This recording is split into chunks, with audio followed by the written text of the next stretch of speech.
Kalashnikov বা AK-47 Kalashnikov এটি একটি রাশিয়ান হিস্টোরিক্যাল ড্রামা সিনেমা। একই সাথে এটি একটি বায়োগ্রাফি যেটি সত্য ঘটনা অবলম্বনে তৈরি হয়েছে। আর আমার মনে হয় যে এই গল্পটি আমাদের প্রত্যেকের জানা উচিত, তাই আপনাদের সাথে শেয়ার করছি। তো চলুন আমি 2020 সালের একটি রাশিয়ান সিনেমা যেটির নাম হচ্ছে কালাশনিকভ সেটিকে সম্পূর্ণ এক্সপ্লেন করব। সালটা ছিল 1941 অর্থাৎ দ্বিতীয় বিশ্বযুদ্ধ, এবং এই যুদ্ধটি ব্যাটেল অফ ব্রাইশাক নামে পরিচিত, যেখানে একটি কামানের মধ্যে সিনিয়র সার্জেন্ট মিখাইল কালাশনিকভ সেই যুদ্ধক্ষেত্রের মধ্যে রয়েছে। তবে সে বড় বাজেভাবে ফেঁসে গিয়েছিল। তা সত্ত্বেও সে তার সাহসিকতার পরিচয় দিয়ে শত্রুদের অ্যান্টি ট্যাঙ্ক ইউনিটকে সেখান থেকে ভাগিয়ে দেয়। কালাশনিকভ সেখানে আহত হয়েছিল। পরের মুহূর্তে একটি হসপিটালে তার হুঁশ আসে। তবে যেহেতু সে আহত হয়েছিল সেই কারণে সে যুদ্ধের জন্য একদমই ফিট ছিল না, তাই তাকে বাড়ি যাওয়ার আদেশ দেওয়া হয়েছে। সে এবং কিছু ফ্রন্টলাইন কমান্ডো একটি ট্রাকে চেপে একটি স্থানে যাচ্ছিল। তবে তাদের গাড়িটি সেখানে ফেসে যায় এবং দূর থেকে তারা একটি স্থানে কিছু ধোঁয়া দেখতে পারে। তাদের মনে সন্দেহ হয়, তাই কালাশনিকভ এবং তার কমান্ডার সেই জায়গাটা চেক আউট করতে যায় যে সেখানে কি আছে। আর তাদের সন্দেহটা সত্যি হয়। সেখানে দুজন জার্মান সৈনিক বাইরে বেরিয়ে আসে আর সেখানে গোলাগুলি শুরু হয়। সেই জার্মানরা তো সেখানে মারা যায়, তবে সেই কমান্ডার সেখানে গুরুতর আহত হয়, কারণ সঠিক সময়ে তার বন্দুকটি জ্যাম হয়ে গিয়েছিল, অর্থাৎ গুলি বেরোচ্ছিল না। পরে যখন কালাশনিকভ তার বন্দুকটি চেক করে, সে লক্ষ্য করে যে বন্দুকের ম্যাগাজিনের মধ্যে জল ঢুকে গিয়েছিল এবং সেটি ঠান্ডায় জমে গিয়েছে, যার ফলে সময় মতন সেই বন্দুক থেকে গুলি বেরোয়নি। পরের মুহূর্তে আমরা কালাশনিকভকে একটি ট্রেন স্টেশনে দেখতে পাই। সে বাড়ি যাচ্ছে এবং সেই ট্রেনের মধ্যে তার সাথে একজন মানুষের সাক্ষাৎ হয়, যাকে কালাশনিকভ তার পুরনো কিছু ঘটনা বলে। আসলে মানুষটির নাম হচ্ছে মিখাইল কালাশনিকভ এবং সে খুবই ট্যালেন্টেড ছেলে। ছোটবেলা থেকেই তার একটি বন্দুক তৈরি করার শখ ছিল। সে একটি গ্রামে থাকতো যেটির নাম হচ্ছে আলটাই, সেখানে সে যাচ্ছে। তবে তার এই ট্যালেন্ট সে কি ভুলে যাবে? একদমই না। তার মন তাকে সম্পূর্ণ আটকে দেয় এবং সে মাটাই স্টেশনে নেমে যায়, অর্থাৎ সে তার বাড়িতে যায় না। সেখানে একটি কারখানা রয়েছে, সেখানে সে প্রবেশ করে এবং সার্জেন্ট ক্রোটোভের সাথে সাক্ষাৎ করে। কালাশনিকভ তাকে জানায় যে বর্তমানে সৈনিকদের কাছে যে বন্দুক রয়েছে সেটা একদমই ভালো না, সঠিক সময় সেগুলি কাজ করা বন্ধ করে দেয়। তাই কালাশনিকভ চাইলে সম্ভবত এই সমস্যা দূর করতে পারে, তবে তার প্রয়োজন একটি স্থান যেখানে সে তার বন্দুকটি নিয়ে কাজ করবে। তবে সার্জেন্ট ক্রোটোভ সেই কথায় একদমই রাজি হয় না। কালাশনিকভ মন খারাপ করে সেখান থেকে বেরিয়ে যায় এবং একটি স্থানে বসেছিল। তবে সেখানে সে আরেকজন উচ্চপদস্থ জেনারেলকে দেখতে পায়, যার নাম হচ্ছে ব্যাসারভ। কালাশনিকভ তাকে তার মনের কথাগুলো জানায় এবং জেনারেল ব্যাসারভ তাকে পারমিশন দিয়ে দেয় তার এই কাজটি করার জন্য। তাই সার্জেন্ট ক্রোটোভ চাইলেও তাকে এবার আর না বলতে পারবে না। তারপর কালাশনিকভ তার নতুন বন্দুকের মডেলটি নিয়ে কাজ করা শুরু করে। তবে তার একার দ্বারা তো একদমই সম্ভব না। সেই কারণে সেই কারখানার অন্যান্য কর্মচারীরা তাকে সাহায্যের হাত বাড়িয়ে দেয়। তারা জানায় যে তারা তাদের কাজের ফাঁকে বা ছুটির দিনে কালাশনিকভকে সাহায্য করবে। আর এরপর শুরু হয় জোর কদমে কাজ। এবং বেশ কিছুদিন পরে কালাশনিকভ তার বন্দুকের প্রথম মডেলটি তৈরি করে এবং তারা চলেছে সেই বন্দুকটিকে প্রথমবার টেস্ট করার জন্য। আর প্রথমেই কালাশনিকভ সফল হয়। তবে এই বন্দুকটিকে তো বানালেই চলবে না, সেটিকে সরকারের সামনে পেশ করতে হবে যাতে অন্যান্য মানুষরাও তার বন্দুকটি ব্যবহার করে। আর সেটা দেখানোর জন্য সে জেনারেল ব্যাসারভের অফিসে গিয়ে পৌঁছায়। যদিও সেখানকার কর্মচারীরা কালাশনিকভের হাতে বন্দুক দেখে ভয় পেয়ে যায় এবং তাকে অ্যারেস্ট করে নেয়, কারণ অবশ্যই একটি অচেনা মানুষ একটি স্থানে যদি বন্দুক নিয়ে ঢুকে তো প্রত্যেকেই ভয় পেয়ে যাবে। পরে সেই অফিসে সেখানকার অর্ডিন্যান্স অফিসার চলে আসে এবং তাকে সেখানকার কর্মচারীরা কালাশনিকভের সেই বন্দুকটি দেখায় এবং সেই অফিসার সেটা দেখেই বুঝতে পেরে যায় যে সেটিকে কোনো কারখানায় বানানো হয়নি, বরং সেটিকে হাতে বানানো হয়েছে। সে অফিসার তারপর বন্দুকটি নিয়ে চলে যায় একটি টেস্ট রেঞ্জে, যেখানে বন্দুক পরীক্ষা করা হয় এবং সেখানে কালাশনিকভের সেই বন্দুকটিকে টেস্ট করা হয়। আর তারা প্রত্যেকেই অবাক, কারণ সেই বন্দুকটি খুব চমৎকার ভাবে সেখানে পারফর্ম করেছে। তারপর সেই অফিসার সেখানে ফিরে আসে যে কালাশনিকভকে সে জেল থেকে বার করিয়ে নেয়, কারণ তারা বুঝে গিয়েছে যে তারা জেলে যাকে বন্ধ করেছে সে একটা ইনভেন্টর বা সে একটা ইঞ্জিনিয়ার, এবং এরকম প্রতিভাকে জেলে বন্ধ করে রাখা একদমই উচিত না। তারা কালাশনিকভকে জানায় যে একটি প্রতিযোগিতা হয় যেটিকে বলা হয় all union weapon design contest. সেখানে যদি কালাশনিকভের বন্দুকের ডিজাইনটি জিতে যায় তাহলে তার বন্দুকটি মিলিটারি সার্ভিসে যুক্ত করা হবে। তবে তার আগে জেনারেল কুরব্যাটকিনকে ইমপ্রেস করতে হবে, যিনি হচ্ছেন district commander of central Asia, মানে একটি উচ্চপদস্থ লোক। পরের দিন কালাশনিকভকে সেই টেস্ট রেঞ্জে নিয়ে যাওয়া হয় যেখানে সেই বন্দুকটি পরীক্ষা হবে। একই সাথে জেনারেল কুরব্যাটকিন সেখানে চলে আসে যে কালাশনিকভের সেই বন্দুকটি টেস্ট করে। আর ফলাফল যেমনটা আমরা আশা করেছিলাম, সেও খুবই ইমপ্রেস হয়ে যায় তার এই বন্দুকটি দেখে। তারপর সে কালাশনিকভকে প্রাইভেটে কিছু কথা বলে। আসলে সেই জেনারেল তার বন্দুকের ডিজাইনটি দেখে খুবই ইমপ্রেস হয়েছে এবং সে তাকে একটি ব্যক্তিগত রিকমেন্ডেশন লেটার বানিয়ে দেয়, যেখান থেকে কালাশনিকভ সেই অল ইউনিয়ন ওয়েপন ডিজাইন কন্টেস্টের নাম দিতে পারবে, অর্থাৎ সেই বন্দুকের প্রতিযোগিতায়। একই সাথে সে কালাশনিকভকে উপদেশ দেয় যাতে সে তার ইউনিফর্মটি চেঞ্জ করে, অর্থাৎ তার জামা কাপড়টি, কারণ সে অনেক বড় জায়গায় যেতে চলেছে। আর সত্যি সেটা ছিল একটি আনন্দের মুহূর্ত। পরের মুহূর্তে আমরা দেখতে পাই কালাশনিকভ তার নতুন পোশাক পরে মস্কোতে এসে পৌঁছেছে সালটা ছিল তখন 1943 এবং সে গোলুডভিন নামক একটি স্থানে যাচ্ছে। সে একটি গাড়িতে ছিল এবং সেই গাড়িতে আর একজন মানুষের সাথে তার সাক্ষাৎ হয় এবং সেও সেই বন্দুকের ডিজাইনের প্রতিযোগিতায় নাম দিয়েছে। মানুষটির নাম হচ্ছে অ্যালেক্সি সুডায়েভ। এই মানুষটিও খুবই বিখ্যাত একজন মানুষ, যার আবিষ্কার করা AS-44 বন্দুকটি একটা সময় খুব প্রচলিত ছিল। তারপর কালাশনিকভ সেই অফিসে গিয়ে পৌঁছায়। তবে আমরা জানতে পারি তার শিক্ষাগত যোগ্যতা তেমন একটা নেই, কারণ পয়সার অভাবে সে ঠিক মতন পড়াশোনা করতে পারেনি। আর ঠিক একই কারণে সে বন্দুকের ব্লু প্রিন্ট বা মডেলিং এগুলো করতে পারে না।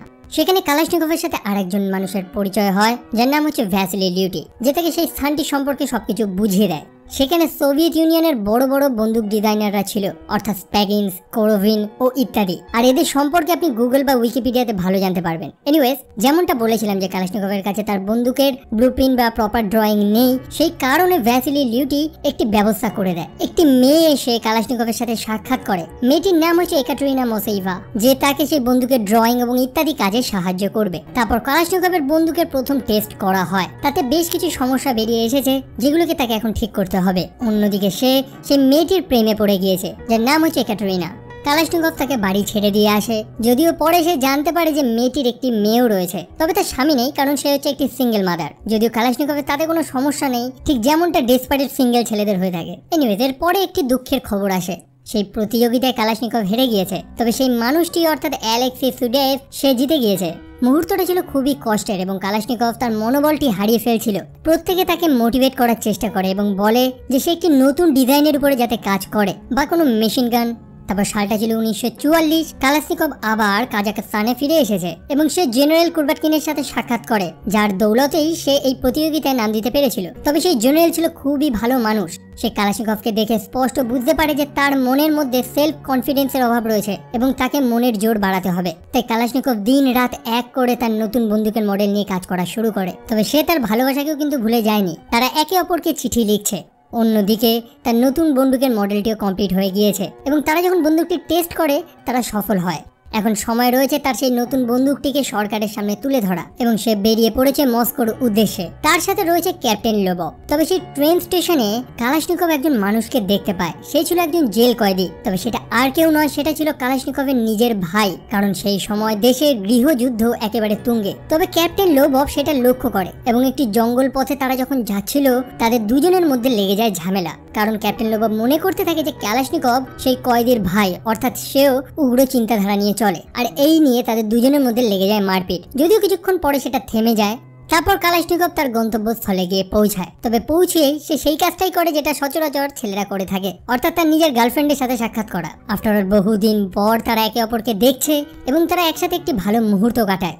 পরের দিন কালাশনিকভের তৈরি করা সেই মেশিন গানটি টেস্ট করা হচ্ছে এবং সেখানে তার সাথে ছিল আরেকজন প্রতিযোগী। তবে দুঃখের খবর হলো তারা দুজনেই সেই প্রতিযোগিতায় ব্যর্থ হয়, অর্থাৎ সেই দুটো বন্দুকের ডিজাইন একদমই গ্রহণ করা হয় না, কারণ সেই বন্দুকে কিছু টেকনিক্যাল সমস্যা ছিল এবং তারা উপদেশ দেয় যাতে তারা সেই মেশিন গান ছেড়ে নতুন কোনো বন্দুকের মডেল নিয়ে কাজ করা শুরু করে। আর স্বাভাবিকভাবেই কালাশনিকভ প্রচন্ড দুঃখ পায়। আসলে তার মন ভেঙে গিয়েছে। সে আর কোনো বন্দুক বানাতে চায় না। সে সিম্পলি তার স্থানে ফিরে যেতে চায় যেখানে সে ছিল, অর্থাৎ একজন সৈনিক। তবে যেমনটা আমরা দেখেছিলাম সে ছিল আহত, তাই সম্পূর্ণভাবে ফিজিক্যালি ফিট না হওয়া পর্যন্ত তাকে দলে কিন্তু নেওয়া হবে না। ক্যাপ্টেন লিউটি কালাশনিকভকে অনেক মোটিভেট করার চেষ্টা করে। আসলে সে সত্যি কথাই বলে যে তার মধ্যে রয়েছে অনেক প্রতিভা, যেটা সবার মধ্যে থাকে না। কালাশনিকভ রাতের বেলা শুয়ে শুয়ে ভাবতে থাকে যে সেদিন ট্রেন থেকে সে যদি সেই স্টেশনে না নেমে তার বাড়িতে চলে যেত, সম্ভবত তার জীবনটা এই মুহূর্তে অন্যরকমের হতো। একটি খুশির মুহূর্ত ঠিক যেমন ভাবে সে তার ছোটবেলা কাটিয়েছে। এবং পরের দিন কালাশনিকভ তার গার্লফ্রেন্ডের বাড়িতে গিয়েছে এবং তার গার্লফ্রেন্ডের মায়ের সাথে সাক্ষাৎ করে। স্বাভাবিকভাবে মেয়ের মায়েরা যা যা প্রশ্ন করে তিনি তাই প্রশ্নই করে। তবে কালাশনিকভ তার মন থেকে সব ভয় সরিয়ে সোজাসুজি একাটেরিনাকে তার বিয়ের জন্য প্রস্তাব দেয়। তবে পরের দিন ঘটনা সম্পূর্ণভাবে পাল্টে যায়। এতদিন ধরে চলে আসা যুদ্ধ শেষ হয়ে গিয়েছে, সোভিয়েত জয়লাভ করেছে এবং প্রত্যেকটা মানুষ খুবই আনন্দ করছে। তবে এটাও তো সত্যি, এখন আর সৈনিকদের বন্দুকের তেমন প্রয়োজন হবে না। কালাশনিকভ এতগুলো বছর ধরে তার নতুন বন্দুকের মডেল নিয়ে কাজ করছে, তবে এখন সে কি করবে? যুদ্ধ তো শেষ, সৈনিকদের আর হয়তো বন্দুকের প্রয়োজন হবে না। কালাশনিকভ তার মন ভর্তি বেদনা নিয়ে কমরেড মার্শালের কাছে গিয়ে পৌঁছায় এবং তার মনের কথাগুলো বলে যে এত বছর ধরে সে তার নতুন বন্দুকের ডিজাইন নিয়ে কাজ করছে, এখন সে কি করবে। তবে কমরেড জানায় যে একটি ভালো খবর রয়েছে, বন্দুকের প্রোডাকশন কন্টিনিউ করা হবে, অর্থাৎ যুদ্ধ থেমে গেলেও বন্দুকের চাহিদা এখনো কমেনি এবং কালাশনিকভ তার বন্দুকটি নিয়ে কাজ চালু করতে পারে এবং তারা জোর কদমে কাজ শুরু করে দেয়। তবে তার অফিসে সেই মানুষটি সাক্ষাৎ করতে আসে যার নাম ছিল অ্যালেক্সি সুডায়েভ। হয়তো আপনাদের মনে রয়েছে যে সেই বন্দুকের প্রতিযোগিতায় জিতে গিয়েছিল। পরবর্তী যে বন্দুকের প্রতিযোগিতা রয়েছে সেখানেও সে নাম দিয়েছে, তবে কালাশনিকভের বন্দুকের মডেল দেখে সে বুঝে যায় যে এবার আর সে জিততে পারবে না। অর্থাৎ কালাশনিকভের বন্দুকের মডেলটা এতটাই পারফেক্ট যে তার সামনে কেউ দাঁড়াতে পারবে না। পরের দিন কালাশনিকভ সেই স্থান ছেড়ে বেরোচ্ছে, কারণ সে একটি নতুন প্রতিযোগিতায় অংশগ্রহণ করবে। তাকে 1 বছরের জন্য বাইরে থাকতে হবে। তবে তার মনটা খারাপ, কারণ সে তার স্ত্রীকে ছেড়ে বাইরে থাকতে চায় না। তবে তার স্ত্রী তাকে মোটিভেট করে। সে জানায় যে কালাশনিকভ একদিন এই গোটা সোভিয়েত ইউনিয়নের মধ্যে সবথেকে বড় ওয়েপন ডিজাইনার হবে, যেটা কালাশনিকভের মনোবলটা আরো বাড়িয়ে দেয়। সালটা ছিল এখন 1947 এবং সে কভরক সিটি নামক একটি স্থানে গিয়ে পৌঁছেছে, যেখানে সে তার নতুন বন্দুকের মডেলটি নিয়ে কাজ করবে। সেখানে আরেকজন মানুষ কালাশনিকভের সাথে সাক্ষাৎ করে, যার নাম হচ্ছে আলেকজান্ডার। সেখানে তারা জেনারেল ভ্যাসিলি ডেক্টরভের গাড়ি দেখতে পায়, যেটা স্ট্যালিন নিজে তাকে গিফট করেছিল এবং কালাশনিকভ তার মনের মধ্যে স্থির করে নেয় যে সেও একদিন স্ট্যালিনের থেকে একটি উপহার নেবে। এনিওয়ে, স্ট্যালিনকে সেই সম্পর্কে আপনারা আশা করি ইতিহাস বইতে পড়েছেন বা বিস্তারিত জানতে আপনারা গুগল করে দেখতে পারেন। তো সেই মানুষটি অর্থাৎ ভ্যাসিলি ডেক্টরিয়ভ সে ছিল কালাশনিকভের প্রতিদ্বন্দ্বী। অর্থাৎ সেখানে শুধু কালাশনিকভ একা বন্দুক প্রেজেন্ট করবে না, সেই মানুষটিও তার নতুন বন্দুকটিকে প্রেজেন্ট করবে এবং তারপর কালাশনিকভ জোর কদমে তার কাজ শুরু করতে থাকে এবং ফাইনালি তার নতুন বন্দুকের মডেলটি সে কমপ্লিট করে নেয়। তবে এখন প্রয়োজন হচ্ছে টেস্ট ফায়ারের, যে বন্দুকটি সঠিকভাবে কাজ করছে নাকি। তবে ফায়ারিং রেঞ্জে বর্তমানে ডেক্টরিয়ভের বন্দুকগুলি টেস্ট করা হচ্ছে, অর্থাৎ কালাশনিকভ তার বন্দুকটি টেস্ট করতে পারবে না এবং তাকে প্রায় 2 দিন ওয়েট করতে হবে। তবে সে তার এক্সাইটমেন্ট থামাতে পারছে না, তাকে এখনই তার বন্দুকটি টেস্ট করতে হবে। তাই সেই সব নিয়মের তোয়াক্কা না করে সেই ফ্যাসিলিটির একটি স্থানে একটি লোহার ড্রাম রেখে তাতে বন্দুকের গুলি মেরে টেস্ট করতে থাকে। প্রত্যেকে ভয় পেয়ে যায় যে একজন মানুষ আচমকা বাইরে গুলি চালাচ্ছে কেন, এবং কিছু সময় পরে পুলিশরা এসে কালাশনিকভকে সেখান থেকে অ্যারেস্ট করে নিয়ে চলে যায়। তবে কালাশনিকভের মুখে ছিল হাসি, কারণ তার বন্দুকের প্রত্যেকটি গুলি সঠিক লক্ষ্যে গিয়ে লেগেছে। যদিও পরের দিন জেনারেল ভ্যাসিলি ডেক্টরভ নিজে কালাশনিকভকে ডেকে পাঠিয়েছে, অর্থাৎ যে ছিল কালাশনিকভের প্রতিদ্বন্দ্বী। তবে সে কালাশনিকভের সাথে খুবই ভালো ব্যবহার করে এবং সে কালাশনিকভের নতুন বন্দুকের ডিজাইনটি দেখতে চায়, যেটা অবশ্যই একটি অদ্ভুত ব্যাপার, কারণ কোনো ইঞ্জিনিয়ার তার নতুন মডেলগুলি অন্যান্য ইঞ্জিনিয়ারদের দেখাবে না। তবে জেনারেল ডেক্টরিয়ভ তাকে আশ্বাস যোগায় যে সে তার মডেলের ডিজাইনটি চুরি করবে না। তবে কালাশনিকভ তাকে তার বন্দুকটি দেখায় এবং জেনারেল ডেক্টরিয়ভ সেই বন্দুকটি ভালো মতন খতিয়ে দেখে এবং সে একদম চরম সত্য কথাটি বলে ওঠে যে কালাশনিকভ যে বন্দুকটি বানিয়েছে সেটির আগে তার বন্দুকটি একদমই টিকবে না। অর্থাৎ কালাশনিকভের বন্দুকটি অনেকটাই উন্নত আর অবশ্যই প্রতিযোগিতায় সেই বন্দুকের ধারে কাছে কেউ থাকতে পারবে না। পরের দিন ফায়ারিং রেঞ্জে 2টো বন্দুক টেস্ট করা হচ্ছে। প্রথম বন্দুকটি ছিল অন্য কোম্পানি, যেখানে সেই বন্দুকটির উপর ওয়াটার টেস্ট এবং ইত্যাদি টেস্ট করা হবে, এটা দেখার জন্য যে বিভিন্ন পরিস্থিতিতে বন্দুকগুলি কেমন পারফর্ম করে। তবে সেই প্রথম বন্দুকটি ব্যর্থ হয়। আর এবার সময় আসে কালাশনিকভের বন্দুকটি টেস্ট করার। তার বন্দুকটি জলে চুবিয়ে নেওয়া হয়। তারপর যখন টেস্ট করা হয়, বন্দুকটি বড় চমৎকার ভাবে পারফর্ম করে এবং তারপরে সেই বন্দুকটিকে ধুলো বালি দিয়ে ভালো মতন ঘেটে দেওয়া হয়, আর সেখানে সেই বন্দুকটি একেবারে আউটস্ট্যান্ডিং পারফর্ম করে এবং সেই প্রতিযোগিতায় কালাশনিকভের বন্দুক জিতে যায়। সে সেই খুশির খবরটি তার স্ত্রীকে জানায়। তবে তার স্ত্রী আরেকটি খুশির খবর তাকে জানায় যে সে হচ্ছে অন্তঃসত্ত্বা। এবং তারপর বহু সময় কেটে যায় এবং এখন সাল হচ্ছে 1949।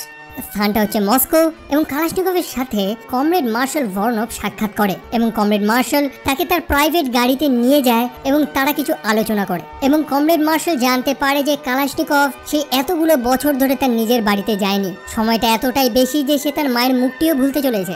তারপর তারা একটি স্থানে এসে পৌঁছায়, যেখানে আমরা দেখি একগুচ্ছ সৈনিক দাঁড়িয়ে রয়েছে প্যারেড করার জন্য। তাদের কাছে রয়েছে নতুন বন্দুকটি, যেটা কালাশনিকভ ডিজাইন করেছে।